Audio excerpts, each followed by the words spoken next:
ত্রিপুরা কুমারঘাট ব্লকের অধীন ফটিকরাই বিধানসভার মশাউলি গ্রাম পঞ্চায়েতের ৪ নম্বর ওয়ার্ডের জন্য ফের অনুষ্ঠিত হচ্ছে ত্রিস্তরীয় পঞ্চায়েত ভোট।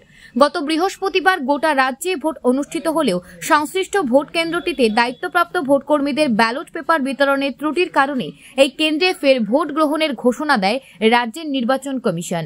সেই মতো শনিবার সকাল ৭টা থেকেই সংশ্লিষ্ট পঞ্চায়েতের লক্ষ্মীপুর স্কুলে শুরু হয়েছে ভোট গ্রহণ পর্ব। সংশ্লিষ্ট ওয়ার্ডের মোট ভোটার রয়েছে ৪২০ জন। কড়া নিরাপত্তায় শান্তিপূর্ণভাবে ভোট গ্রহণ চলছে বলে জানিয়েছেন জৈনক ভোটার।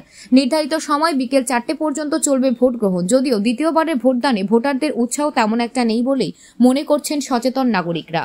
আমরা ভোট দিতে এসেছি, গতদিন একটা ভোট আসলো, এটা হয়নি, তাই আজকে আবার হয়েছে, তাই আবার আজকে দিতে এসেছি। শান্তিপূর্ণভাবে ভালোই ভোট হচ্ছে, নিরাপত্তার ব্যবস্থা ভালোই রয়েছে, সেনাবাহিনী রয়েছে, ভালোই নিরাপত্তা রয়েছে। কিছু ভোট হয়েছিল আর বাকি সব হয়নি, তার জন্য আজ আবার ভোট দিতেছে। এটা ওই ব্যালট পেপারের কারণে একটু বাতিল হয়েছিল। মানুষ ভালোই ভোট দিচ্ছে, কালকে যতজনে ভোট দিতে পারেনি বা ভোট দিয়েছে তারাও এসে ভোট দিয়েছে, ভালোই ভোট হচ্ছে।